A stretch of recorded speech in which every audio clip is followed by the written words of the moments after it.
മൂസാ നബി അലൈഹിസ്സലാം. അള്ളാഹുവിനോട് സംസാരിച്ച നബിയാണ്. മഹാനവറുകൾ ഫിർഔനിന്റെ അടിച്ചമർത്തുന്ന ഭരണത്തിനുമേൽ വിജയം കൈവരിച്ച ദിവസം, ഫറോവയെ അള്ളാഹു മുക്കിത്താഴ്ത്തിയ ദിവസമാണെന്ന്. മുഹറം 10 ഫറോവയെ അള്ളാഹു ചെങ്കടലിൽ മുക്കിത്താഴ്ത്തി. ഫറോവയെ കഴിഞ്ഞ ആഴ്ച ഞാൻ കണ്ടു. ഇവരോടെ കിടക്കുന്നുണ്ട് ഈജിപ്തിൻ്റെ കെയ്റോവിലെ സിവിലൈസേഷൻ മ്യൂസിയത്തിൽ. റംസീസ് രണ്ടാമൻ ഒരു ഉണങ്ങിയ മനുഷ്യനായിട്ട് കാണാൻ പറ്റും. എന്തായിരുന്നു വമ്പ്! ഞാനല്ലേ പടച്ചോന്ന് പറഞ്ഞ ആളാ. കഴിഞ്ഞ ദിവസം കഴിഞ്ഞ വ്യാഴാഴ്ച മുപ്പരെ ഞാൻ കണ്ടു. അള്ളാഹു എടുത്തു വെക്കുമെന്ന് പറഞ്ഞതാണ്. നിന്റെ ബോഡി ഞാൻ എടുത്തു വെക്കും ഖിയാമത്ത് നാൾ വരെ വരുന്ന മനുഷ്യന്മാർക്ക് കാണാൻ വേണ്ടി. അപ്പം ടൂറിസ്റ്റൊക്കെ തുറന്നു വെച്ചു കൊടുത്തിരിക്കുക. ടിക്കറ്റ് എടുക്കുക, പോയി കാണാം. 21 മമ്മികളുണ്ട് അവിടെ. 21 മമ്മികൾ ഒക്കെ 5000 കൊല്ലം പഴക്കമുള്ള മമ്മികളാണ്. മയ്യത്ത് കൂട്ടത്തിൽ ഫറോവയും റംസീസ് രണ്ടാമൻ. 3 പെണ്ണുങ്ങളുണ്ട് അതിൽ. ബാക്കി 10-18 ആള് അല്ലെങ്കിൽ 19 പേർ ആണുങ്ങളാണ്. സുബ്ഹാന ജല്ല ജലാലു. മൂസാ നബി അലൈഹിസ്സലാമിന് അള്ളാഹു വിജയം കൊടുത്തു. ഫറോവയെ അള്ളാഹു ചെങ്കടൽ എന്ന് പറഞ്ഞാൽ കെയ്റോവിൽ നിന്ന് സിനായിലേക്ക് കടന്നു വരുമ്പോൾ സൂയസ് കനാൽ തുടങ്ങുന്ന ഭാഗം, സൂയസ് ഉൾക്കടലുണ്ട്. സൂയസ് ഉൾക്കടലിൻ്റെ അവസാന ഭാഗം അവിടെയാണ് മൂസാ നബി അലൈഹി സ്വലാം മുറിച്ചു കിടക്കുന്നത്. ഒരുപാട് ദൂരമൊന്നുമില്ലത്. ഒരുപക്ഷെ ഒരു മാക്സിമം 4-5 കിലോമീറ്റർ കടലിൽ വരും, അത്രയേ ഉള്ളൂ. ആ സ്ഥലമാണ് മൂസാ നബി അലൈഹി സ്വലാം മുറിച്ചു കടന്നത്. സൂയസ് കനാൽ അതിൻ്റെ തൊട്ടിപ്പുറന്ന് തുടങ്ങുക. അവിടെ ഉയ്യൂൻ മൂസ എന്ന് പറയുന്ന ഒരു ജില്ലയുണ്ട്. ഉയ്യൂൻ മൂസ, മൂസാ നബി അലൈഹി സ്വലാമിൻ്റെ അരുവികൾ എന്നാണ് ഇതിൻ്റെ പേര്.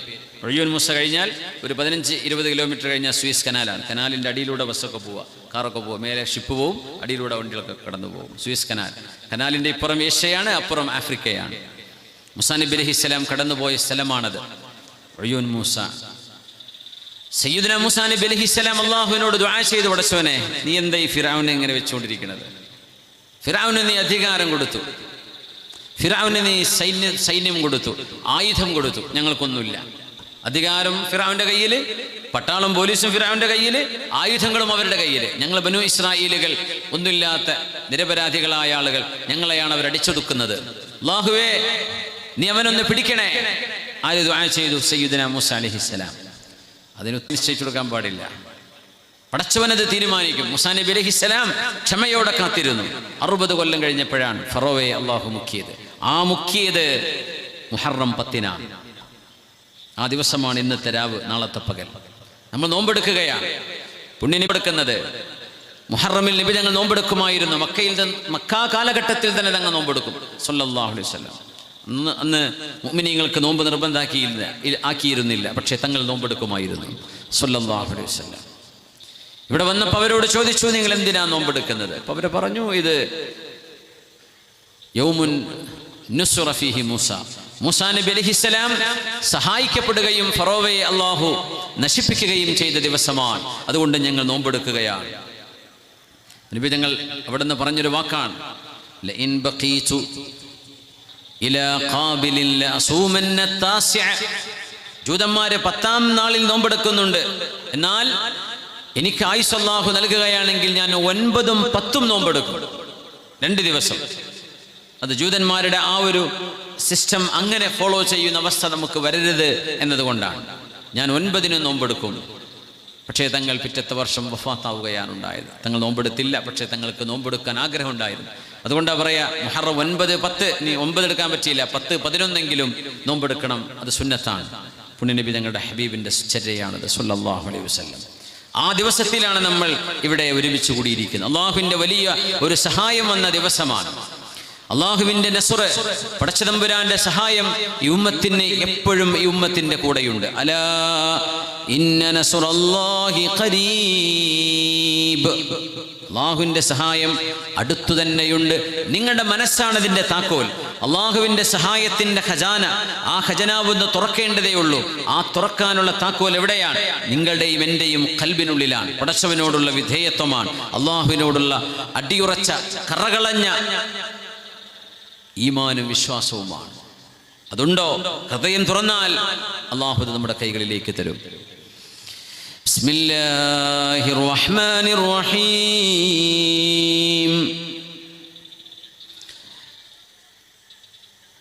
ജന്നാതു അദ്നി യദ്ഖുലൂനഹാ വമൻ സ്വലഹ മിൻ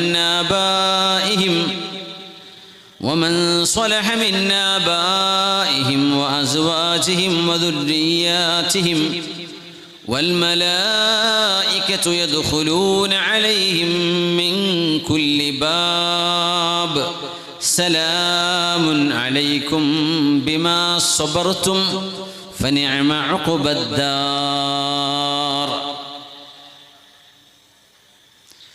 വലിയ ഒരു ത്യാഗത്തിൻ്റെ ചരിത്രമാണ് ഹിജ്റ. സഹനമാണ്. നമുക്ക് വേണ്ടി നമ്മുടെ മുൻഗാമികൾ ചെയ്ത സഹനം. ആ ത്യാഗത്തിൻ്റെ പേരാണ് അല്ലാഹുവിന് വേണ്ടി ചെയ്ത അൽ ഹിജ്റ. മിൻ മക്കത ഇലൽ മദീന, മക്കയിൽ നിന്ന് മദീനയിലേക്ക് പുണ്യനബി തങ്ങളും അസ്ഹാബുകളും ചെയ്ത യാത്ര. 100 ഒട്ടകമാണ് ഹബീബിൻ്റെ തല കൊണ്ടുകൊടുത്താൽ അന്നത്തെ ഇനാം പ്രഖ്യാപിച്ചു. സമ്മാനം 100 ചെമന്ന ഒട്ടകം. ചരിത്രമാണിത്. പുണ്യനബിയുടെ തലയുടെ കൊണ്ടുകൊടുത്താൽ പെട്ടെന്ന് മുതലാളിയാവും, കോടീശ്വരനാവും ഒറ്റ ദിവസം കൊണ്ട്. അതിനാകെ ചെയ്യേണ്ടത് ഹബീബിൻ്റെ തല കൊണ്ടുവരണമെന്ന്. അതിനുവേണ്ടി പുറപ്പെട്ട മോഹന വാഗ്ദാനങ്ങളിൽ പെട്ടുപോയ ആളായിരുന്നു സുറാഖത്ത് ഇബ്നു മാലിക് റളിയല്ലാഹു അൻഹു. നല്ല എക്വിസ്ട്രിയനാണ്, കുതിരയോട്ടക്കാരനാണ്. പുണ്യനബിയുടെയും സിദ്ദീഖ് റളിയല്ലാഹു അൻഹുവിൻ്റെയും ഒട്ടകങ്ങൾ കടന്നു പോകുന്ന കാൽപ്പാടുകൾ ഉന്നം വെച്ച് മക്കയിൽ നിന്ന് 500 കിലോമീറ്ററുകൾക്കകലെ മരുഭൂമിയിലെ ഒരു താഴ്വരയിൽ വെച്ച് മലയോരങ്ങളുടെ ഒരു അരികത്ത് വെച്ച് പുണ്യനബി ഞങ്ങളെ കണ്ടുമുട്ടുമ്പോൾ നിമിഷ നേരം കൊണ്ട് മുതലാളിയാവാനുള്ള വ്യഗ്രത കാരണം സുറാഖത്ത് ഇബ്നു മാലിക് കയ്യിലുള്ള വാളെടുത്ത് ഹബീബിന്റെ പിന്നാലെ വന്ന് പിറകിൽ നിന്ന് വെട്ടാൻ ഓങ്ങുന്നു. കൈ പോകുന്നില്ല, കൈ അങ്ങ് സ്റ്റിഫാവുകയാണ്. അത് നുബുവ്വത്തിന്റെ പ്രകാശമാണ്. അമ്പിയാക്കന്മാരോട് കളിച്ചാൽ അങ്ങനെ തന്നെ. പ്രവാചകന്മാരുടെ സയ്യിദാങ്ങളുടെ സയ്യിദാണ്, സയ്യിദുൽ ബഷറാണ്, അഷ്റഫുൽ ഖലാസ്. നബിയെ, ജനങ്ങളിൽ നിന്ന് അല്ലാഹു നിങ്ങളെ സംരക്ഷിക്കും നബിയെ. ഒരു മനുഷ്യനും അങ്ങയെ കൊല്ലാൻ കഴിയില്ല എന്ന് അല്ലാഹുവിന്റെ പ്രഖ്യാപനം. ആ വാക്കല്ല ഇന്നും ഖുർആൻ നമുക്ക് ഓതുകയാണ്. വല്ലാഹു യഅസിമുക മിനന്നാസ്. അല്ലാഹു ജനങ്ങളിൽ നിന്ന് നബിയെ നിങ്ങളെ രക്ഷിക്കും. അതാണ് ഹിജ്റ പോകുമ്പോൾ സൗർ ഗുഹന്റെ ഉള്ളിന്ന് ആ ഗുഹയുടെ മുമ്പിൽ വന്ന് മൂത്രമൊഴിച്ചു അവര്. ആ ഗുഹയിലേക്ക് ഒന്ന് ശരിക്കും നോക്കിയാൽ അവിടെ നബിയെ കാണാൻ പറ്റും. പക്ഷെ ഒരു ചെലന്തിയും പക്ഷിയെ കണ്ടപ്പോൾ ഇതിനുള്ളിലൊന്നും ആളുണ്ടാവില്ല എന്ന് അവരുടെ ലോജിക്ക് വർക്ക് ചെയ്തു. അങ്ങനെ തിരിച്ചു പോരുകയാണ്. He was a man not to be killed. അതുകൊണ്ടാണ് സംഭവിച്ചത്. സല്ലല്ലാഹു അലൈഹി വസല്ലം. സുറാഖ നിലവിളിക്കുന്ന ശബ്ദമാണ് ഹബീബ് കേൾക്കുന്നത്. എന്നെ രക്ഷിക്കണേ.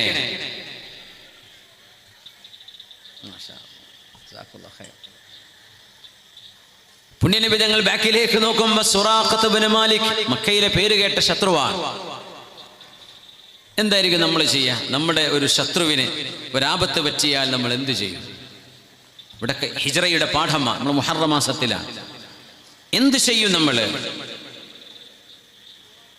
ഇപ്പം നമ്മൾ ഇഷ്ടപ്പെട്ട ഒരാൾക്കൊരു വലിയൊരു അസുഖം വന്നാൽ എന്താ പറയാ? പാവട്ടോ, എന്താ ഇപ്പം ചെയ്യുക? അസുഖങ്ങളുടെ കാര്യം ഇപ്പം അങ്ങനെയല്ലേ, ഒന്നും ആർക്കും പറയാൻ പറ്റൂലല്ലോ. അല്ലാഹു നൽകുന്ന ദൂതനാണ് ഒരു ക്യാൻസറോ അങ്ങനത്തെ അസുഖങ്ങളോ വരുന്നത്. ഒരു മുഅ്മിനായ മനുഷ്യന് തെറ്റ് ചെയ്തിട്ട് നടന്നിരുന്ന ഒരാൾക്ക്, എന്നാൽ മുസ്ലിമാണ്, അല്ലാഹു നൽകുന്ന ഒരു ശിക്ഷയാണ്, അല്ലെങ്കിൽ ഒരു പരീക്ഷണമായി അത്തരം അസുഖം വന്നാൽ ആ മനുഷ്യനെ തൗബ ചെയ്യാൻ അല്ലാഹു നൽകുന്ന അവസരമായിരിക്കും. അത് നന്നാവാനുള്ള അവസരമാണ്, പശ്ചാത്തപിക്കാനുള്ളൊരു ചാൻസ് കൊടുക്കുക. അസുഖങ്ങളൊന്നും ഇല്ലെങ്കിൽ ആരാ അള്ളാഹനെ ഓർക്കുന്നത്? ഒക്കെ ഉടനല്ലേ, പൈസയുടെ പിന്നാലെയുള്ള ഓട്ടത്തിലാണ്. അള്ളാഹനെ ഓർക്കാൻ ആർക്കാ പറ്റുന്നത്? രോഗികൾ അള്ളാഹുവിനെ ഓർക്കുന്ന പോലെ ആരാണ് പടച്ചവനെ ഓർക്കുന്നത്? വിഷമവും പ്രയാസവുമുള്ള ആളുകൾ പടച്ച തമ്പുരാനെ ഓർക്കുന്ന പോലെ ആരാണ് അള്ളാഹുവിനെ കുറിച്ച് ഓർക്കുന്നത്? ഉണ്ടോ? വളരെ കുറവാണ്. എന്നാൽ ഇതുപോലെയുള്ള പരീക്ഷണങ്ങൾ അള്ളാഹു ശിക്ഷയായും കൊടുക്കും. അത് ആർക്ക് എന്ന് നമുക്ക് ആർക്കും പറയാൻ പറ്റില്ല. പുണ്യനബി തങ്ങൾ സുറാഖയെ നോക്കി, കടന്നു വരൂ സുറാഖ, മൂപ്പരുടെ പ്രയാസം നീങ്ങുകയാണ്. ഇങ്ങനെ കുറച്ചു നേരം ഇങ്ങനെ കതച്ചു നിന്നു. നബിയും ശ്രദ്ധിക്കുന്നവരും അബ്ദുല്ലാഹിബിൻ ഉറൈഖത്ത് എന്ന് പറയുന്ന അന്നത്തെ ഒരു ഗൈഡുണ്ട്, ഒരു വഴികാട്ടി, റൂട്ട് കാണിച്ചു കൊടുക്കാൻ വേണ്ടി വന്ന ആളാണ്. മൂപ്പർ മുസ്ലിം അല്ല, പേര് അബ്ദുള്ള എന്നാണ്, അബ്ദുല്ലാഹിബിൻ ഉറൈഖത്ത്. അദ്ദേഹമാണ് നബി തങ്ങളുടെ വഴികാട്ടി. നോക്കണം, സർവ്വ മുശ്രിക്കുകളും ഹബീബിനെ കൊല്ലാൻ വേണ്ടി വരുമ്പോൾ അതിൽപ്പെട്ട ഒരു മുശ്രിക്ക് നബി തങ്ങൾക്ക് മദീനയിലേക്ക് രക്ഷപ്പെടാനുള്ള വഴി കാണിച്ചു കൊടുക്കുകയാണ് സ്വല്ലല്ലാഹു അലൈഹി വസല്ലം.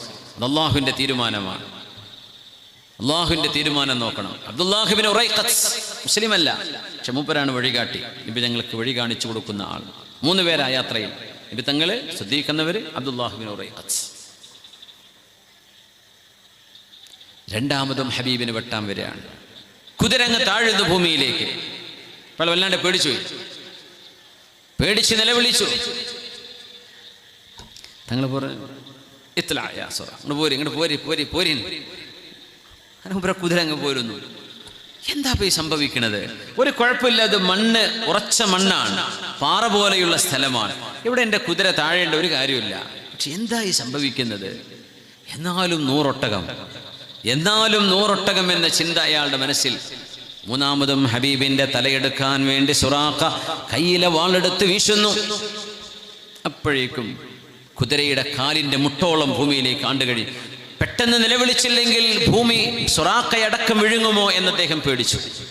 നബി തങ്ങളോട്, യാ മുഹമ്മദ് നബിയെ സ്വല്ലല്ലാഹു അലൈഹി വസല്ലം, തങ്ങൾക്കറിയാം സുറാഖ വന്നത് എന്തിനാണെന്ന്. പക്ഷേ ഒരിക്കലും എൻ്റെ ശത്രു അങ്ങനെ തകരട്ടെ, അവനെ ഭൂമി അങ്ങ് വിഴുങ്ങട്ടെ എന്ന് പ്രവാചകർക്ക് ഒരു പ്രാർത്ഥനയുടെ ശകലം മനസ്സിലുണ്ടെങ്കിൽ അത് സംഭവിക്കും. അള്ളാഹു അത് സാധിപ്പിച്ചു കൊടുക്കും.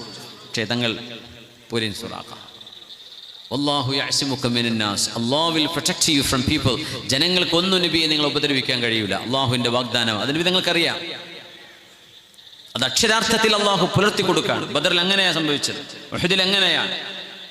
ഹുനൈൻ 10,000 ആളുകൾ ഉണ്ടായിട്ട് 10,000-ൽ 9,900 ആളുകൾ ഒളിച്ചോടിയ അല്ലെങ്കിൽ യുദ്ധക്കളം വിട്ടോടിയ അവസരം ഉണ്ടായി. 100 ആളെ നബിന്റെ കൂടെ ഉണ്ടായിട്ടുള്ളൂ. അവിടെ ഹബീബിന് എന്തും സംഭവിക്കാമായിരുന്നു. പക്ഷേ വല്ലാഹു യഅ്സിമുക മിനന്നാസ്, അല്ലാഹു will protect you from people. അല്ലാഹു ഹബീബിനെ സംരക്ഷിച്ചു സ്വല്ലല്ലാഹു അലൈഹി വസല്ലം.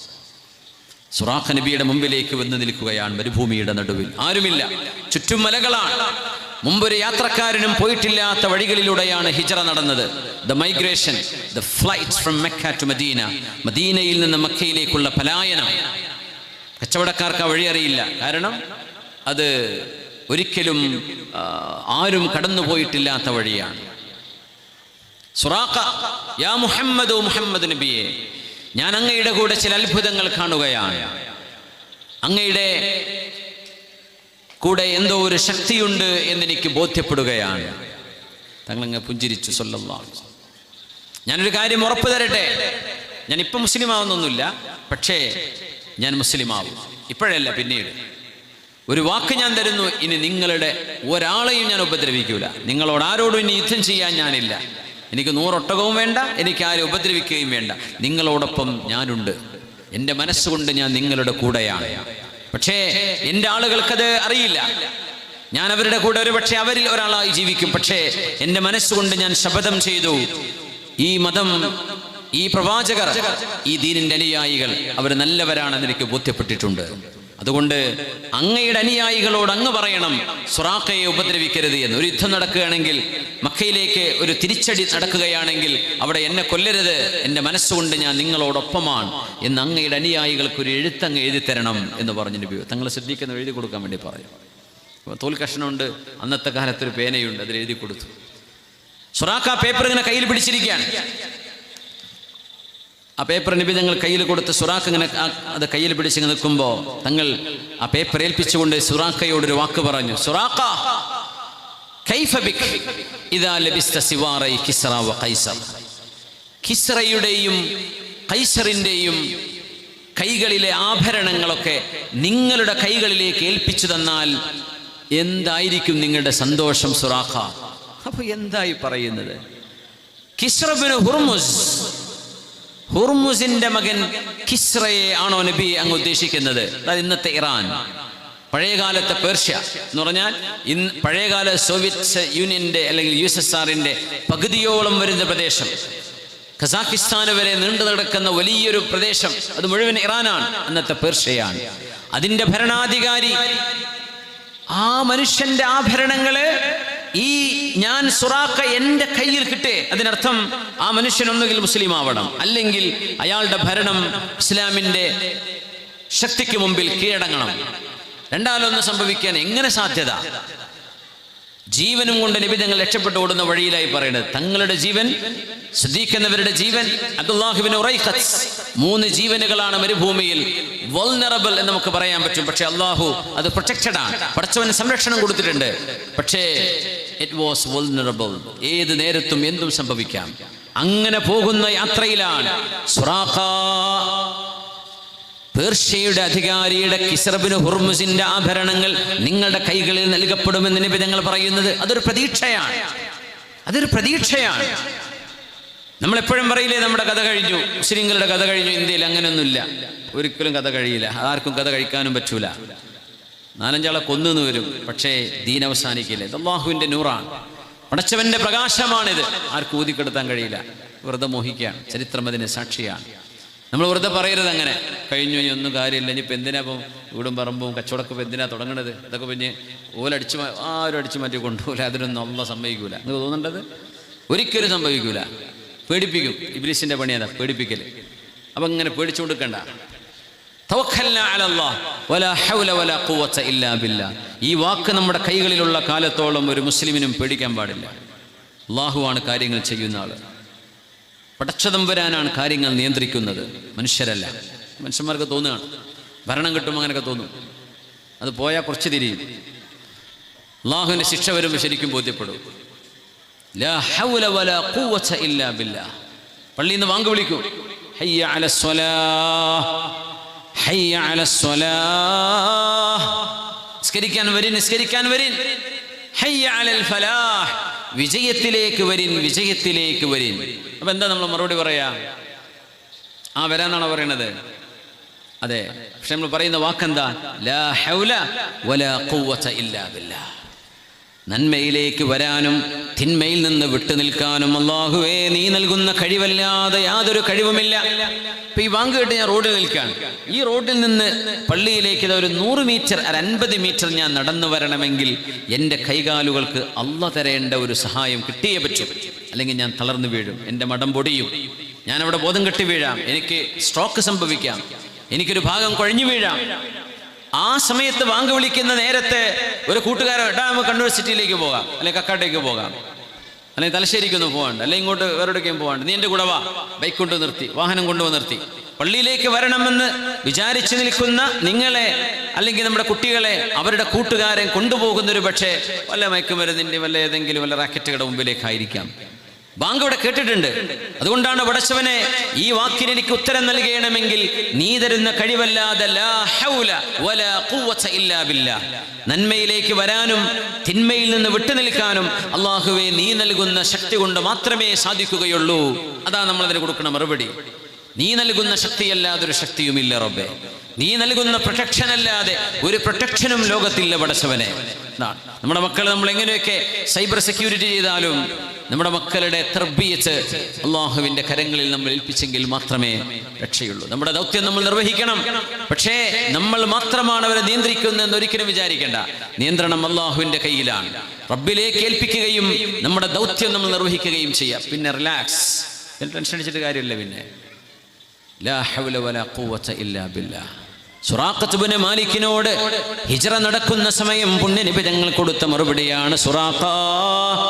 ഞാനും എൻ്റെ 250ഓളം വരുന്ന സ്വഹാബിമാരും വീടും പറമ്പും കച്ചവടവും എല്ലാം മക്കയിൽ ഉപേക്ഷിച്ച് ഉടുതുണിയുമായി മദീനയിലേക്ക് നടന്നു പോകുന്ന ഈ നടത്തം കാണുമ്പോൾ നമ്മൾ പരാജയപ്പെട്ടു പോയി, നമ്മുടെ കയ്യിൽ ഒന്നും ഉണ്ടാവില്ല എന്ന് വിചാരിക്കേണ്ട സുറാഖ, അക്കാണുന്ന പേർഷ്യൻ ഭരണാധികാരിയുടെ കൊട്ടാരവും കോട്ടക്കൊത്തളങ്ങളും ഇസ്ലാമിന്റെ ദീനിന്റെ വരുതിയിലേക്ക് വരുന്ന ഒരു കാലം, അന്ന് ആ സൈന്യത്തിൽ സുറാഖ നിങ്ങളുണ്ടാകും. അത് വിജയം വരിക്കുമ്പോൾ നിങ്ങൾക്കൊരു ഓഹരി കിട്ടും. ആ കിട്ടുന്ന ഓഹരി രാജാവ് കൈകളിലണിഞ്ഞ സ്വർണത്തിന്റെയും വജ്രത്തിന്റെയും ആഭരണങ്ങളായിരിക്കും. ഇതാണ് ഈ പറയുന്നത്. എപ്പോ? ഹിജ്റ ചെയ്ത് ഓടി രക്ഷപ്പെടുന്ന സമയത്ത് തങ്ങൾ നോക്കുന്നത് പേർഷ്യയിലേക്കാണ് സ്വല്ലല്ലാഹു അലൈഹി വസല്ലം. സുറാഖ പറഞ്ഞു, എന്തൊരു അത്ഭുതം എൻ്റെ ഹബീബ് സ്വല്ലല്ലാഹു അലൈഹി വസല്ലം. ആ വാക്ക് കഴിഞ്ഞ് 10 കൊല്ലം കഴിഞ്ഞതിന് ശേഷം സുറാഖത്ത് ബിൻ മാലിക് എന്നവർ ഉമർ റളിയല്ലാഹു അൻഹുവിന്റെ ഭരണകാലത്ത് പേർഷ്യയിലേക്ക് യുദ്ധത്തിന് പോയതാണ്. തിരിച്ചു വന്നപ്പോ ഉമർ എന്നവർ സുറാഖയെ വിളിക്കുകയാണ്, സുറാഖ ഇവിടെ, ദാ അന അന അന ഞാനിതാ, വരി സുറാഖ ഇങ്ങ് വാ. കിസ്റ ബിൻ ഹുർമുസിന്റെ ആഭരണങ്ങൾ ഓഹരി വെക്കുകയാണ്. അന്ന് അവര് വളധരിക്കും, അവര് മജൂസികളാണ്, മുസ്ലിമീങ്ങളല്ല. അവര് വളയും അതൊക്കെ ഉണ്ടാവും കയ്യിൽ. പുരുഷന്മാർ വളധരിക്കും. അന്നത്തെ മുസ്ലിമേതര കമ്മ്യൂണിറ്റികളൊക്കെ ആ ഒരു ആചാരമുണ്ട്. ആ വളകൾ ആഭരണമാണ്. അത് എന്താണോ വാട്ട് ഇറ്റ് വർത്ത്, അതിന് എന്ത് കിട്ടുമോ ആ പൈസ നിങ്ങൾക്ക് ഉപയോഗിക്കാമെന്ന് പറഞ്ഞ് ഉമർ റളിയല്ലാഹു അൻഹു സുറാഖയുടെ കൈകളിൽ വെച്ച് നീട്ടുമ്പോൾ സ്വഹാബിമാര് മൂക്കത്ത് വിരൽ വെച്ച് പോയിട്ട് പറഞ്ഞു, എന്തൊരത്ഭുതം, ഈ സുറാഖയോടല്ലേ. അന്ന് സിദ്ദീഖ് എന്നവർ അതിന് സാക്ഷിയാണ് റളിയല്ലാഹു അൻഹു. സിദ്ദീഖ് തങ്ങളുടെ വഫാത്തിന് ശേഷമാണ് ഈ സംഭവം നടക്കുന്നത്. അപ്പൊ സിദ്ദീഖ് എന്നവർ പറഞ്ഞു കൊടുത്തു സ്വഹാബികളോട്, സുറാഖയോട് നബി തങ്ങൾ ഇങ്ങനെ പറഞ്ഞിട്ടുണ്ട്, ആ പറഞ്ഞ വാക്ക് സത്യമായി പുലർന്നിരിക്കുന്നുവല്ലേ. എത്ര മനോഹരം. 10 വർഷങ്ങൾക്ക് ശേഷം എന്താണോ മരുഭൂമിയുടെ നടുവിൽ വെച്ച് പുണ്യനബി ഞങ്ങൾ പറഞ്ഞത് മദീനയിലേക്ക് എത്തിയിട്ടില്ല.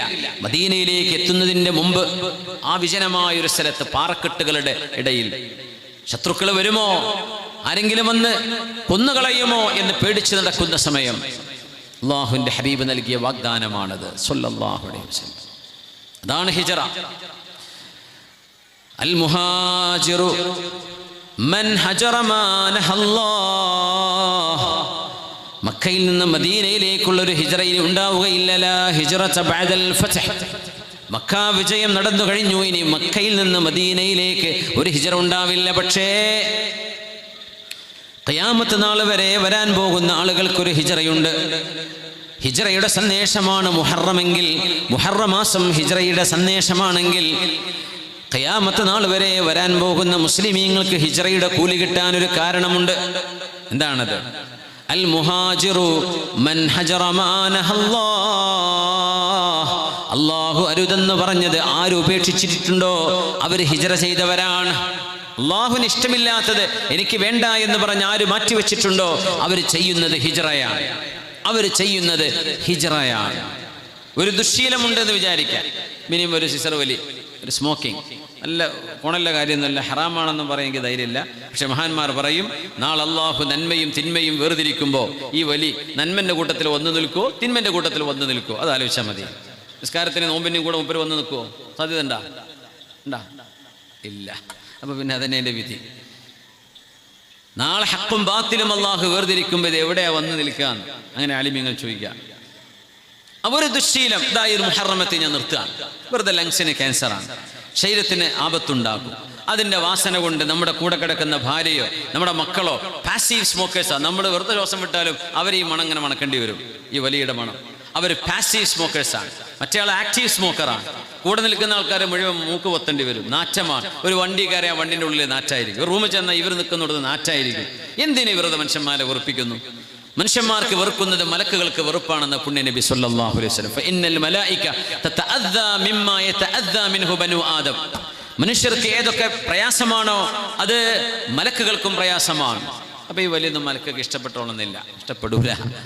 അതുകൊണ്ട് ഞാൻ എന്ത് ചെയ്യുന്നു? ഞാനത് നിർത്തുകയാണ് എന്ന് പറഞ്ഞ ഒരാൾ ഇന്ന് നിർത്താൻ ഒരു നിയ്യത്ത് ചെയ്ത് നിർത്തുന്നു എങ്കിൽ നിങ്ങൾക്ക് ഹിജ്റ ചെയ്ത കൂലിയുണ്ട്. അങ്ങനെ ഹിജ്റ ചെയ്ത കൂലിയുണ്ട്. അൽ മുഹാജിറു മൻ ഹജറ മാ നഹല്ലാഹ്. അല്ലെങ്കിൽ ചിലപ്പോൾ എന്തെങ്കിലും ഇച്ചിരി വെള്ളടിയൊക്കെ ചെറുതായിട്ട് തുടങ്ങി വരികയാണ്, സ്റ്റോപ്പ് ചെയ്യുന്നു. മയക്കുമരുന്ന്, അതുപോലെയുള്ള ദുശ്ശീലങ്ങൾ, ഡേഞ്ചറസ് ഹാബിറ്റുകൾ അള്ളാഹുവിന് വേണ്ടി ഉപേക്ഷിക്കുകയാണ്. അത്തരം കൂട്ടുകാരും എനിക്ക് വേണ്ട, അത്തരം സദസ്സുകളും മീറ്റിങ്ങുകളും ഗ്യാങ്ങുകളും ക്ലബ്ബുകളും ഇനി എനിക്ക് വേണ്ട, ആ ഫ്രണ്ട്സിനോടൊപ്പം ഇനി ഞാനില്ല എന്ന് പറഞ്ഞ ഒരാൾ ഒരു തിന്മയെ മാറ്റി നിർത്തിയാൽ മക്കയിൽ നിന്ന് മദീനയിലേക്ക് ഹിജ്റ വന്നവന്റെ കൂലിയുണ്ടെന്ന് പുണ്യനബി സ്വല്ലല്ലാഹു അലൈഹി വസല്ലം. അത് ചെറുതല്ല. അവിടെയാണ് നിയ്യത്തിനെ കുറിച്ചുള്ള ഹദീസ് പറഞ്ഞത്. സ്വഹീഹുൽ ബുഖാരിയിലെ ആദ്യത്തെ ഹദീസ്, അൻ അബി ഹഫ്സിൻ ഉമർ ബിൻ ഖത്താബ് റളിയല്ലാഹു അൻഹു അന്നഹു ഖാൽ സമിഅതു നബിയ സ്വല്ലല്ലാഹു അലൈഹി വസല്ലം യഖൂൽ. ഇമാം ബുഖാരി തങ്ങൾ ഉദ്ധരിക്കുന്ന സ്വഹീഹിൽ ആദ്യത്തെ ഹദീസ്, ഇന്നമൽ അഅമാലു ബിന്നിയാത്ത് വഇന്നമാ ലികുല്ലി ഇംരിഇൻ മാ നവ ഫമൻ കാനത് ഹിജ്റതുഹു ഇലല്ലാഹി വറസൂലിഹി ഫഹിജ്റതുഹു ഇലല്ലാഹി വറസൂലിഹി വമൻ കാനത് ഹിജ്റതുഹു ലിദുനിയാ യുസീബുഹാ അവ ഇംറാത്തിൻ യൻകിഹുഹാ ഫഹിജ്റതുഹു ഇലാ മാ ഹാജറ ഇലൈഹി. സ്വഹീഹ് ബുഖാരിയിലെ 14,000 ഹദീസുകളിൽ ആദ്യത്തെ ഹദീസാണിത്, ഹിജ്റയുടെ ഹദീസാണ്. ഇന്നമൽ അഅമാലു ബിന്നിയാത്ത്, ആക്ഷൻസ് ആർ ബൈ ഇന്റൻഷൻസ്. നിങ്ങളുടെ നിയ്യത്തിനനുസരിച്ചാണ് നിങ്ങളുടെ കർമ്മങ്ങളെ അള്ളാഹു സ്വീകരിക്കുന്നത്. നിങ്ങളുടെ നിയ്യത്തിനനുസരിച്ചാണ് കർമ്മങ്ങൾ. ഹിജ്റ ചെയ്തു വരുന്ന സ്വഹാബികളോട് അള്ളാഹുവിന്റെ റസൂല് പഠിപ്പിക്കുന്ന ഏറ്റവും വലിയൊരു പാഠം നിയ്യത്തിന്റെ പാഠമാണ്. 550 കിലോമീറ്റർ റഫ്ലി ദൂരമുണ്ട്. സ്വഹാബികൾ യാത്ര ചെയ്തത് ഒരുപക്ഷെ വീണ്ടും ഒരു 50-100 കിലോമീറ്റർ കൂടാനാണ് സാധ്യത. കാരണം ഇന്ന് ബസ്സുകൾ ഓടുന്നത് ഷോർട്ട് വേയിലാണ്. അന്ന് നബി തങ്ങൾ യാത്ര ചെയ്തത് വളരെ വിദൂര ദിക്കുകളിലൂടെയാണ്, ആരും യാത്ര ചെയ്തിട്ടില്ലാത്ത വഴികളിലൂടെയാണ് നബി തങ്ങൾ യാത്ര ചെയ്തത് സ്വല്ലല്ലാഹു അലൈഹി വസല്ലം. അതുകൊണ്ട് ദൂരം കൂടും. നബി തങ്ങൾ ആ ഹിജ്റ കഴിഞ്ഞ് വന്ന സ്വഹാബികളോട് പറഞ്ഞ വാക്കാണ്, സ്വഹാബികളെ നിങ്ങളിവിടെ വന്നില്ലേ, വലിയ ദൂരെ യാത്ര ചെയ്തില്ലേ, നിങ്ങൾക്കൊന്ന് കേൾക്കണോ? ഇത് അല്ലാഹ് സ്വീകരിക്കണമെങ്കിൽ നിങ്ങളുടെ മനസ്സിൻ്റെ ഉള്ളിലെ നിങ്ങളുടെ ഉദ്ദേശ്യം എന്താണോ അതിനനുസരിച്ചേ അല്ലാഹ് സ്വീകരിക്കുള്ളൂ കേട്ടോ. ഇന്നമൽ അഅമാലു ബിന്നിയാത്ത്, നിയ്യത്ത് വേണം. ഉളു എടുക്കണമെങ്കിൽ, നോമ്പെടുക്കണമെങ്കിൽ, നിസ്കരിക്കണമെങ്കിൽ ഒക്കെ നിയ്യത്ത് വേണ്ടേ? അതിൻ്റെ അടിസ്ഥാനം ഈ ഹദീസാണ്. എന്നിട്ട് പറഞ്ഞു, ഫമൻ കാനത് ഹിജ്റതുഹു ഇലല്ലാഹി വറസൂലിഹി, അല്ലാഹുവിനും അവൻ്റെ റസൂലിനും വേണ്ടിയാണ് നിങ്ങൾ പലായനം ചെയ്തതെങ്കിൽ, നിങ്ങൾ മക്കയിലെ നിങ്ങളുടെ വീട് ഉപേക്ഷിച്ചു വന്നത്, അല്ലാഹുവിൻ്റെ റസൂലിൻ്റെ കൂടെ യാത്ര ചെയ്തത്, മക്കളെ വീട്ടുകാരെ ഒറ്റക്കാക്കി പോന്നത് അല്ലാഹുവിൻ്റെ പ്രീതി കിട്ടാൻ വേണ്ടിയാണെങ്കിൽ ഫഹിജ്റതുഹു ഇലല്ലാഹി വറസൂലിഹി, അവരുടെ ഹിജ്റ അല്ലാഹുവിനാണ് അവൻ്റെ റസൂലിനാണ്, കൂലിയുണ്ടാകും.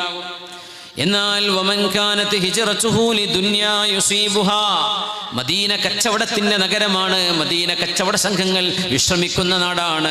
മദീന വഴിയാണ് റോമിലേക്കുള്ള യാത്രാ സംഘങ്ങൾ പോകുന്നത്. മദീന വഴി തബൂക്ക് വഴി ഫലസ്തീനിലൂടെ ജെറിക്കോയിലൂടെ കടന്നു പോകുന്നതാണ് യൂറോപ്പിലേക്കുള്ള വഴി. ആ വഴിയിൽ തിരിച്ചു പോകുന്നത് യമനിലേക്ക്, ഇന്ത്യയിലേക്ക്. അതുകൊണ്ട് മദീന ഒരു കച്ചവട റൂട്ടാണ്, ഒരു ട്രേഡ് റൂട്ടാണ്. മദീനയിൽ ചെന്ന് ഒരു പെട്ടിക്കടയെങ്കിലും തുടങ്ങണം എന്നൊരു നിയ്യത്ത് ഹിജ്റയുടെ കൂടെ നിങ്ങളുടെ മനസ്സിലുണ്ടെങ്കിൽ ഫഹിജ്റതുഹു ഇലാ മാ ഹാജറ ഇലൈഹി, അവരുടെ ഹിജ്റ അല്ലാഹുവിനുള്ള ഹിജ്റയല്ല, അത് കച്ചവടത്തിന് വേണ്ടിയുള്ള ഹിജ്റയാണ്, കൂലി ഉണ്ടാവില്ല. അവിമ്രാത്തിൻ യൻകിഹുഹാ, ഉമ്മു ഖൈസ് എന്ന പേരുള്ള മദീനക്കാരിയായ സൗന്ദര്യമുള്ളൊരു പെണ്ണിനെ കല്യാണം കഴിക്കണമെന്ന് ആ പെണ്ണിനെ കുറിച്ച് കേട്ട് പരിചയമുള്ള ഒരു ചെറുപ്പക്കാരൻ സ്വഹാബത്തിന്റെ കൂട്ടത്തിലുണ്ടായിരുന്നു അത്രേ. മൂപ്പരുടെ ആകെ നിയ്യത്ത് സംഗതി അടികൊള്ളാനൊക്കെ റെഡിയാ, പക്ഷേ മദീനയിൽ ചെന്നാലേ ഓളെ കാണാൻ പറ്റുള്ളൂ, അതുകൊണ്ട് ഞാൻ മദീനത്തേക്ക് പോവാൻ. അങ്ങനെ ഹിജ്റ വന്ന കൂട്ടത്തിൽ മുഹാജിർ ഉമ്മു ഖൈസ് എന്ന് പറയുന്ന ഉമ്മു ഖൈസ് എന്ന പെണ്ണിനെ കല്യാണം കഴിക്കണമെന്ന മനസ്സിൽ മോഹമുണ്ടായിരുന്ന ഒരാളുണ്ടായിരുന്നു അത്രേ. ആ മനുഷ്യനെ ഉദ്ദേശിച്ചാണ് നബി തങ്ങൾ പറഞ്ഞത്, അവിമ്രാത്തിൻ യൻകിഹുഹാ, മദീനയിൽ ചെന്ന് കല്യാണം കഴിക്കാൻ ഒരു പെണ്ണിനെ വിവാഹം ചെയ്യാനാണ് വന്നതെങ്കിൽ, കല്യാണം കഴിക്കാനുണ്ടോ, അവിടെ കൊണ്ടുപോയി അവളെ ചാടിച്ചോടിക്കാനൊന്നുമല്ല, മര്യാദക്ക് കല്യാണം കഴിച്ച് ഹലാലായി ജീവിക്കാൻ വേണ്ടിയാ. എന്നിട്ട് പോലും അല്ലാഹുവിൻ്റെ റസൂൽ പറഞ്ഞു, ആ ഹിജ്റ അല്ലാഹുവിനുള്ള ഹിജ്റയല്ല, ഫഹിജ്റതുഹു ഇലാ മാ ഹാജറ ഇലൈഹി, അത് ആ പെണ്ണിന് വേണ്ടിയുള്ള ഹിജ്റയാണ്. പറയുമ്പോൾ ഒരു ഹലാലായ ഉദ്ദേശത്തിനാണ് പോയത്, കല്യാണം കഴിക്കാനാണ്. പക്ഷേ എന്നിട്ട് പോലും നിങ്ങളുടെ ഹിജ്റ ഈ വലിയൊരു ത്യാഗം അല്ലാഹു സ്വീകരിക്കുന്നത് നിങ്ങളുടെ മനസ്സിലെ നീയത്തനുസരിച്ചാണ്. അതുകൊണ്ട് നീയത്ത് നന്നാക്കണമേ, നീയത്തിലേക്കാണ് അല്ലാഹു നോക്കുന്നത്. നിങ്ങൾ അല്ലാഹുവിന് വേണ്ടി ചെയ്ത ത്യാഗമാണെങ്കിൽ അതിന് കൂലിയുണ്ടാകും, ഇല്ലെങ്കിൽ അത് നഷ്ടമാണ് എന്ന് ഹബീബായ നബി തങ്ങൾ പഠിപ്പിച്ചത് ഈ മുഹറം മാസത്തിൽ നമ്മൾ ഓർക്കണം. അത് ഹിജ്റയുടെ ഒരു സന്ദേശമാണ്. നീയത്ത് നന്നാക്കുക എന്ന് പറഞ്ഞാൽ നമ്മുടെ സംസാരങ്ങളിൽ, നമ്മുടെ ഇടപെടലുകളിൽ, നമ്മുടെ വർത്തമാനങ്ങളിൽ നമ്മുടെ ലക്ഷ്യം അല്ലാഹു ആകട്ടെ, അവൻ്റെ റസൂലാവട്ടെ. നമ്മുടെ മക്കളോട് സംസാരിക്കുമ്പോൾ പോലും, നമ്മുടെ വീട്ടുകാരോട് ഇടപഴകുമ്പോൾ പോലും നല്ല നീയത്താണോ അത് അവർക്ക് മനസ്സിലാവും. നിങ്ങൾ മോശപ്പെട്ട നീയത്താണോ നിങ്ങൾ പറയാതെ അല്ലാഹു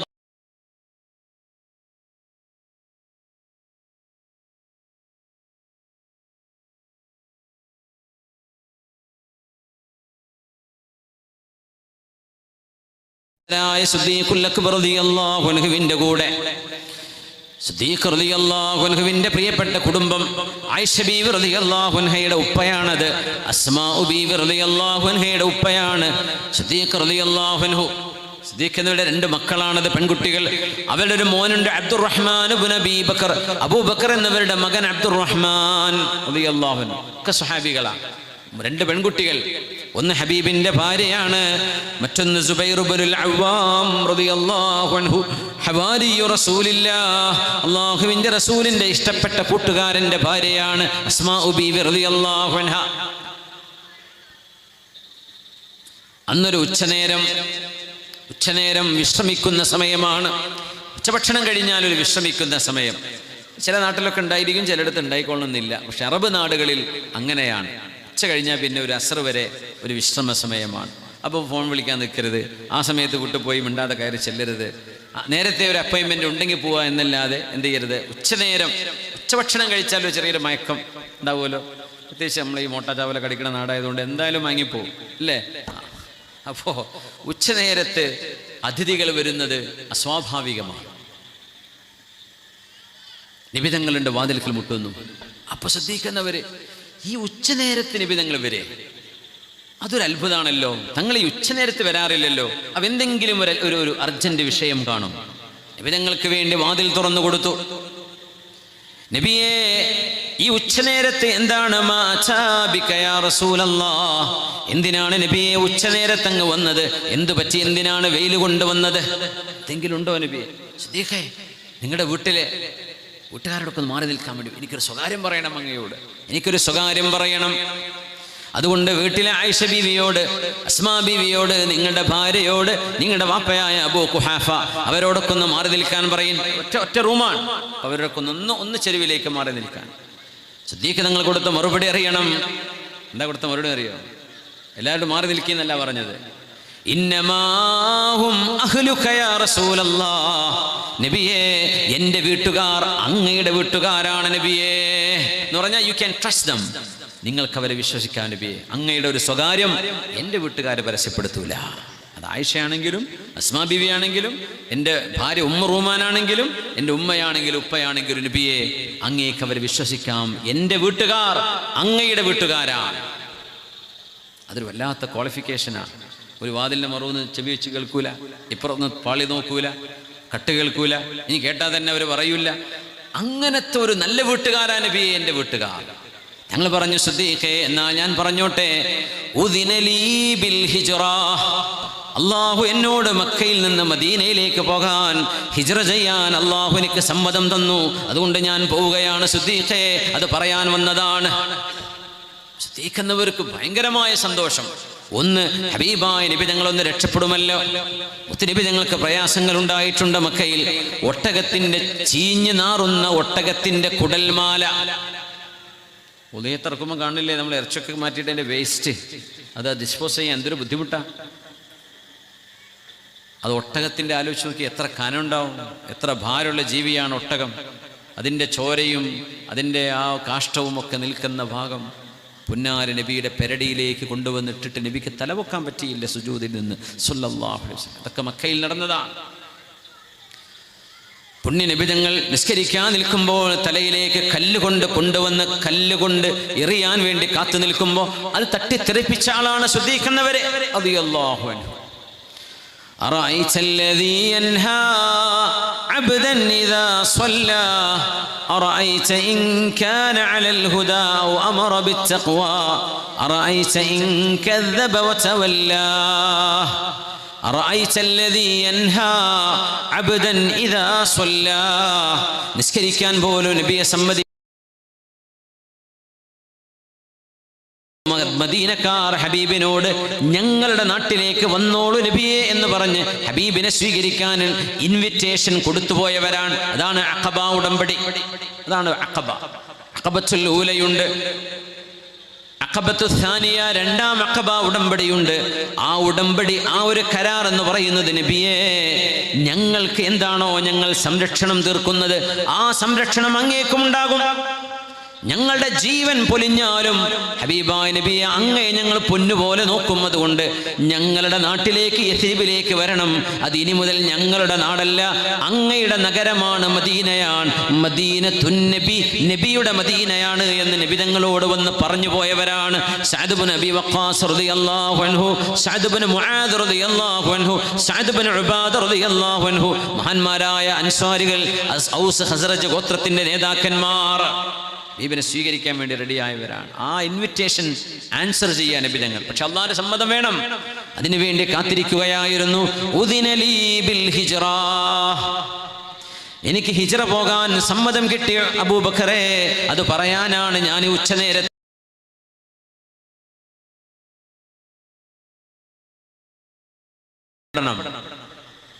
സിദ്ദീഖ് റളിയല്ലാഹു അൻഹു ഒരു ചോദ്യം ചോദിച്ചു, ഒരു വല്ലാത്തൊരു ചോദ്യം. അസ്സുഹ്ബത യാ റസൂലല്ലാഹ്, അസ്സുഹ്ബത യാ റസൂലല്ലാഹ്, നബിയേ അങ്ങയുടെ കൂടെ ഞാനും വരട്ടെയോ, എനിക്ക് സമ്മതമുണ്ടോ, ഞാനും അങ്ങയുടെ കൂടെ വരട്ടെ. ഒരാൾക്കുള്ള ഡേഞ്ചർ ഉണ്ടെങ്കിൽ ആരെങ്കിലും കൂടെ പോവോ? പോലീസ് ഒരാൾ അന്വേഷിച്ച് നടക്കുകയാണ്, അയാളുടെ കൂടെ ആരെങ്കിലും പിന്നെ ഒപ്പം നടക്കുമോ? നടക്കൂല. സിദ്ദീഖ് എന്നവർ പോകുന്ന ആരെ കൂടെയാ? 100 ഒട്ടകം ഇനാം പ്രഖ്യാപിച്ച് നബിയെ കൊല്ലാൻ വേണ്ടി ഖുറൈശികൾ നടക്കുന്ന സമയമാണ്. നബിയേ അങ്ങേക്ക് വധഭീഷണിയുണ്ട്, എന്നാൽ അങ്ങയുടെ കൂടെ ഞാനും വന്നോട്ടെയോ, അങ്ങയുടെ സഹായത്തിന് ഞാനും വരട്ടെയോ? ആ ചോദ്യത്തിന് പ്രത്യേകത കൊണ്ട്, അത് സാധാരണ ചോദ്യമല്ല. പ്രതിസന്ധിയാണെങ്കിൽ പ്രതിസന്ധി, സങ്കടമാണെങ്കിൽ, അത് വേദനയാണെങ്കിൽ, മുറിവാണെങ്കിൽ, ജീവൻ പോലും പോകലാണെങ്കിലും എനിക്ക് പ്രശ്നമല്ല. അസ്സുഹ്ബത യാ റസൂലല്ലാഹ്, നബിയേ ഞാൻ അങ്ങയുടെ കൂടെ വരട്ടെയോ? തങ്ങൾക്ക് എന്നാ വന്നോന്ന് പറയാൻ പറ്റുമോ വഹി ലഭിക്കാതെ? സിദ്ദീഖേ വെയിറ്റ് ചെയ്യണം, അല്ലാഹു അനുമതി തരട്ടെ, റബ്ബിനോട് ചോദിക്കട്ടെ. കുറച്ചു നേരം കഴിഞ്ഞ് നബി തങ്ങൾ പറഞ്ഞു, അബ്ശിർ, സന്തോഷിച്ചോളൂ സിദ്ദീഖേ, അല്ലാഹു നിങ്ങൾക്ക് എൻ്റെ കൂടെ വരാൻ സമ്മതം നൽകി, നിങ്ങൾക്ക് എൻ്റെ കൂടെ വരാം. ഒട്ടകം റെഡിയാണ്, എൻ്റെ കൂടെ വരാം. സിദ്ദീഖ് എന്നവരുടെ കരഞ്ഞൊരു കരച്ചില്, പൊട്ടിക്കരഞ്ഞു. പൊട്ടിക്കരഞ്ഞു എന്ന് പറഞ്ഞാൽ ആയിഷ ബീവി റളിയല്ലാഹു അൻഹ എന്ന കുട്ടിയാണ്, ചെറിയ മോളാണ്. ബീവി പറയാ, എൻ്റെ വാപ്പ കരഞ്ഞത് സന്തോഷം കൊണ്ടല്ല, സന്തോഷം കൊണ്ടാണ്, ദുഃഖം കൊണ്ടല്ല, എനിക്കറിയാം. പക്ഷെ സന്തോഷം ഉണ്ടാവുമ്പോൾ ഇങ്ങനെ ഒച്ച വെച്ച ഒരാൾ കരയോ? സന്തോഷം കൊണ്ട് ചിലപ്പോൾ കണ്ണീരൊക്കെ വരും, സന്തോഷത്തിൻ്റെ ഒരു ചിരിയും കണ്ണീരൊക്കെ വരും, അല്ലേ? കണ്ണൊക്കെ തുടക്കൂലേ? പക്ഷേ എൻ്റെ ഉപ്പ കരയുന്ന പോലത്തെ സന്തോഷത്തിൻ്റെ ഒരു കരച്ചിൽ ഞാൻ എൻ്റെ ജീവിതത്തിൽ കണ്ടിട്ടില്ല. ഫബക്കാ അബൂബക്കർ, അബൂബക്കർ എന്നവരെ കരഞ്ഞു റളിയല്ലാഹു അൻഹു ബുകാഅൻ മിനൽ ഫറഹ്, സന്തോഷം കൊണ്ട് എൻ്റെ ഉപ്പ കരഞ്ഞു. അതുപോലത്തെ ഒരു കരച്ചിൽ ഞാൻ ആരും കരയുന്നത് അന്നേ വരെ കണ്ടിട്ടില്ല. എന്തിനാണ് ആ കരച്ചിൽ എന്നറിയോ? ഹബീബിൻ്റെ കൂടെ യാത്ര ചെയ്യാനുള്ള സന്തോഷം. എന്തും സംഭവിക്കാം, എന്തും സംഭവിക്കാം, പക്ഷേ ഞാൻ നബിയുടെ കൂടെയുണ്ട് സ്വല്ലല്ലാഹു അലൈഹി വസല്ലം. അസ്സുഹ്ബത യാ റസൂലല്ലാഹ്, ആ വീട്ടുകാരോട് ആയിഷ ബീവി റളിയല്ലാഹു അൻഹ കൊച്ചുമോളാണ്, അസ്മാ ബീവി മുതിർന്ന മോളാണ്. അസ്മാ ബീവിയോട് പറഞ്ഞു, അസ്മാ അന്നവർ പൂർണ്ണ ഗർഭിണിയാണ്, അസ്മാ ബീവി എന്ന ഗർഭിണിയാണ്. ആ ഗർഭം മഹദി റളിയല്ലാഹു അൻഹു ചുമന്നത് മഹാനായ സ്വഹാബി, മദീനയിലെ ആദ്യം ജനിച്ച കുഞ്ഞ് മഹാനായ അബ്ദുല്ലാഹി ഇബ്നു സുബൈർ റളിയല്ലാഹു അൻഹു എന്ന കുഞ്ഞിനെയാണെന്ന് ഗർഭം ചുമന്നിരിക്കുന്നത്. പിന്നീട് അറിയാം. അസ്മാ ബീവി റളിയല്ലാഹു അൻഹയോട് സിദ്ദീഖ് എന്നവർ പറഞ്ഞു, മോളെ ഞാൻ ചില ടാസ്കുകൾ നൽകുകയാണ്, നിന്റെ സഹോദരൻ അബ്ദുറഹ്മാൻ നിങ്ങൾ വാ. അബ്ദുറഹ്മാൻ എന്നവർ വന്നു. സിദ്ദീഖ് എന്നവരുടെ മോന അബ്ദുറഹ്മാൻ ബിൻ അബീബക്കർ, അബൂബക്കർ എന്നവരുടെ മകൻ അബ്ദുറഹ്മാൻ. രണ്ടാളെ നിർത്തിയിട്ട് പറഞ്ഞു, അബ്ദുറഹ്മാൻ, ഞങ്ങൾ പോകുന്നത് മദീനയിലേക്ക്. ഈ ന്യൂസ് സീക്രട്ടാക്കി വെക്കണം, ആരോടും പറയരുത്. മക്കയിൽ നടക്കുന്ന ചർച്ചകൾ നീ കാതോർക്കണം. എനിക്കും റസൂലുള്ളാഹി തങ്ങൾക്കും ഒന്ന് അറിയിച്ചു തരണം, അപ്ഡേറ്റുകൾ തന്നുകൊണ്ടിരിക്കണം. ന്യൂസ് ഏജൻസിയാണ് അബ്ദുറഹ്മാൻ ബിൻ ഔഫ് എന്നവർ, ന്യൂസിന്റെ ഇൻചാർജാണ് കൊടുത്തത്. മോളെ അസ്മാ, നിങ്ങളുടെ ഇൻചാർജ് കാറ്ററിംഗ്, ഭക്ഷണം വേണ്ടേ? ഞാനും ഹബീബും മദീനയിലേക്ക് പോകുമ്പോൾ മക്കയുടെ അതിർവരമ്പുകൾ കഴിഞ്ഞു കടക്കുന്നത് വരെ ഒരു 100 കിലോമീറ്റർ എങ്കിലും അസ്മാ ബീവിക്ക് ടാസ്ക് ഉണ്ട്. ഹബീബായ നബി ഞങ്ങൾക്ക് 2 ദിവസത്തേക്ക് 3 ദിവസത്തേക്ക് ആവശ്യമായ ഭക്ഷണങ്ങൾ ഒരുമിച്ച് കൊണ്ടുപോയി കൊടുക്കുകയാണ്. ആര്? ഗർഭിണിയാണ് അസ്മാ ബീവി റളിയല്ലാഹു അൻഹ. അങ്ങനെയാണ് സൗർ ഗുഹയിൽ നബി തങ്ങൾ താമസിക്കുമ്പോൾ, സിദ്ദീഖ് റളിയല്ലാഹു അൻഹു താമസിക്കുമ്പോൾ, ഹബീബിന്റെയും സിദ്ദീഖ് റളിയല്ലാഹു അൻഹുവിന്റെയും മരണത്തിനിടക്ക് ദുർബലമായ ചിലന്തി വലകളല്ലാതെ, മാടപ്രാവിന്റെ കൂടുകളല്ലാതെ മറ്റൊന്നും ഉണ്ടായിരുന്നില്ലാത്ത സമയം, എന്നാൽ അള്ളാഹുവിന്റെ അദൃശ്യമായ സൈന്യം ഇറങ്ങിയ നേരം അസ്മാ ബീവി റളിയല്ലാഹു അൻഹ ആ ഒരു ഗുഹയിലേക്ക് എത്രയോ തവണ കയറിറങ്ങിയിട്ടുണ്ട് റളിയല്ലാഹു അൻഹ ഭക്ഷണവുമായി. ഭക്ഷണത്തിന്റെ പാത്രം, അന്ന് ടിഫിനൊന്നും ഇല്ലല്ലോ, പള്ളിയിലേക്ക് ഉസ്താദന്മാർക്ക് ടിഫിൻ ബോക്സ് കൊണ്ടുപോയി കൊടുക്കും അല്ലേ, ഭക്ഷണം കൃത്യമായിട്ട് ചിന്തിപ്പോവാതിരിക്കാൻ. അന്ന് അതൊന്നും ഇല്ല. ബീവി റളിയല്ലാഹു അൻഹയുടെ പാത്രത്തിലെ ഭക്ഷണം താഴെ വീഴാതെ കുന്നു കയറണം. ഇന്ന് തന്നെ സൗർ ഗുഹ, ഹിറാ ഗുഹ കയറാൻ പ്രയാസമാണ്. കുറച്ച് സ്റ്റെപ്പൊക്കെ അന്ന് കുറച്ച് പാകിസ്ഥാനിലെ കൂടി ഉണ്ടാക്കിയിട്ടുണ്ട്. ഇനി എന്തൊക്കെയോ പ്രൊജക്റ്റുകളൊക്കെ അവിടെ വരുന്നു എന്ന് കേൾക്കുന്നു ഇൻഷാ അല്ലാഹ്. അന്ന് ആ പാറ പൊത്തിപ്പിടിച്ച് ആര് കയറണം? 7 മാസം 8 മാസം ഗർഭിണിയായ ഈ അസ്മാ ബീവി റളിയല്ലാഹു അൻഹ കയറി. അപ്പോൾ ഭക്ഷണം വീണു പോകില്ലേ? കയറ് വേണം, കയറ് കിട്ടുന്നില്ല. അപ്പോഴാണ് സ്വന്തം അബായ, സ്വന്തം വസ്ത്രം പിടിച്ചു കെട്ടിയ ഒരു ബെൽറ്റ് ഉണ്ടായിരുന്നു, ലെതറിന്റെ ബെൽറ്റ്. ആ ബെൽറ്റ് എടുത്തിട്ട് ബീവി റളിയല്ലാഹു അൻഹ 2 നേർ പകുതിയിൽ ചീന്തിക്കളഞ്ഞു. അങ്ങനെ ഒരു ചീന്തെടുത്തിട്ട് ഭക്ഷണം ടൈറ്റായിട്ട് കെട്ടി, അടുത്ത ചീള് കൊണ്ട് ഡ്രസ്സും മുറുക്കി കെട്ടി, എന്നിട്ട് അങ്ങ് കയറി ചെന്ന് നബിയുടെ മുമ്പിലേക്ക്. ഈ ബെൽറ്റിന്റെ കഷ്ണമാണ് നബി തങ്ങൾ കാണുന്നത്.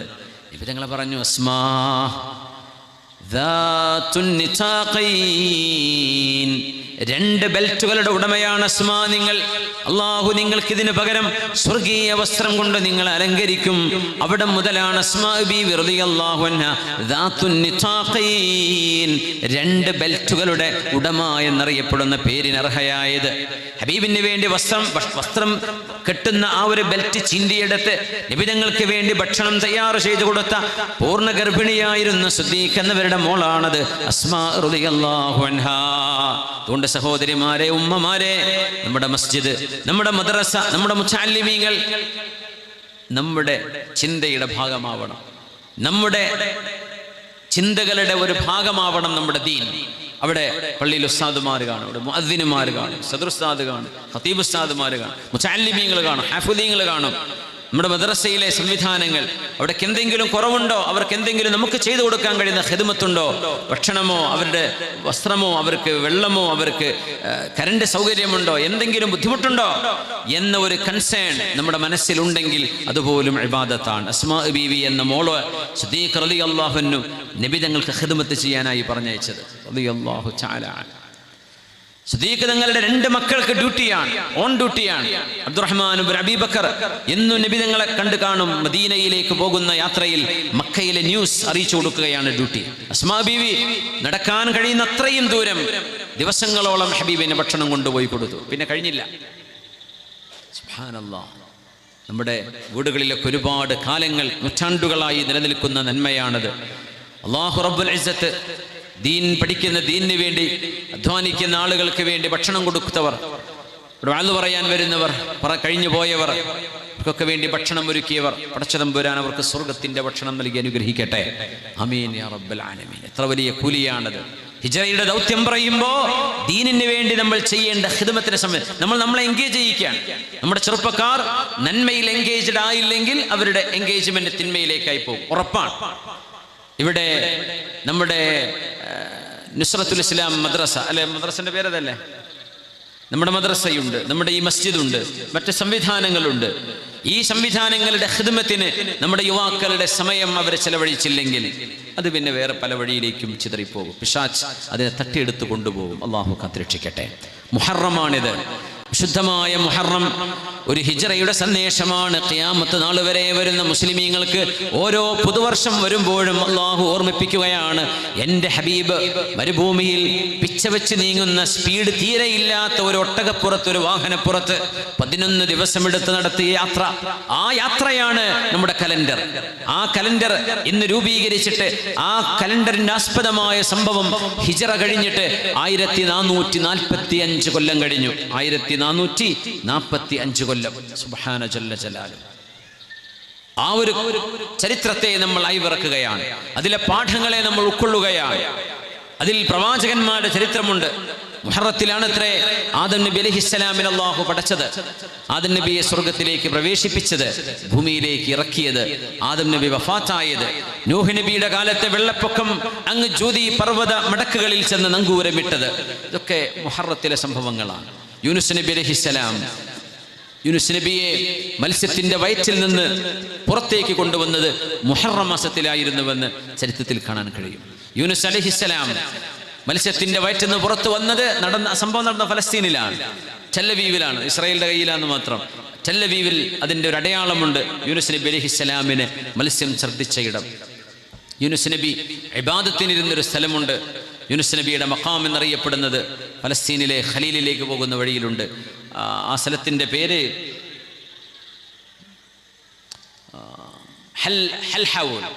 ഹൽഹൗൽ എന്നാണ് ആ സ്ഥലത്തിൻ്റെ പേര്. ഹൽഹൗൽ എന്ന് പറഞ്ഞാൽ ഹല്ല ഹൗലൻ, ഒരു വർഷം മഹാനവറുകൾ അവിടെ താമസിച്ചു എന്നർത്ഥത്തിലാണ് ഹല്ല ഹൗലൻ. അതാണ് ഹൽഹൗൽ എന്നറിയപ്പെടുന്നത്. അതൊരു ചെറിയ അങ്ങാടിയാണ്. അവിടെയാണ് യൂനുസ് നബി അലൈഹിസ്സലാമിൻ്റെ ഒരു മഖാമുള്ളത്, സയ്യിദുനാ യൂനുസ് അലൈഹിസ്സലാം. ആ സംഭവം നടന്നത് മുഹറത്തിലാണ്. മൂസാ നബി അലൈഹിസ്സലാമിന് അല്ലാഹു വലിയൊരു വിജയം നൽകിയത്, ലോകാവസാനം വരെ ദൃഷ്ടാന്തമായി പടച്ച തമ്പുരാൻ ഫിർഔനെ കിടത്തിയിരിക്കുന്നു ചെങ്കടലിൽ മുക്കിക്കൊന്നതിന് ശേഷം. ഇതൊക്കെ നടന്നത് മുഹറത്തിലാണ്. അത് മുഹറം 10-നാണ്. ദാരുണമേറിയ കർബലയിലെ ഹുസൈൻ റളിയല്ലാഹു അൻഹുവിന്റെ ദാരുണമായ അന്ത്യം നടന്ന ഒരു ദുഃഖം, അതിനുശേഷം നടന്നൊരു ചരിത്രത്തിന്റെ ഒരു കറുത്ത അധ്യായമാണ്. ഒരുപാട് ചരിത്രത്തിന്റെ സാക്ഷ്യങ്ങൾ കിടക്കുകയാണ്. ഫലസ്തീനിന്റെ മോചനത്തിന്, മസ്ജിദുൽ അഖ്സയുടെ മോചനത്തിന് വേണ്ടി നടന്ന ഹിത്വീൻ യുദ്ധം, അതിന്റെ ആരംഭങ്ങളൊക്കെ ഈ മുഹറത്തിലായിരുന്നുവെന്നാണ്. സലാഹുദ്ദീൻ അയ്യൂബിയുടെ ഒരുപാട് വിജയഗാഥകൾ നടന്നത് മുഹറം മാസത്തിലായിരുന്നു. നൂറുദ്ദീൻ സങ്കിയുടെ, അലബർസലാൻ എന്ന മഹാനവറുകളുടെ ഒരുപാട് വിപ്ലവകാരികൾ, സമൂഹത്തിന് നന്മയുടെ പാത വെട്ടിത്തെളിച്ചു കൊടുത്ത ചരിത്ര പണ്ഡിതന്മാർ, ചരിത്രത്തിലെ യുഗപുരുഷന്മാർ, അവരൊക്കെ ചരിത്രം കുറിച്ചു വെച്ചത് മുഹറത്തിലാണ്. നമ്മൾ നോമ്പെടുക്കുമ്പോൾ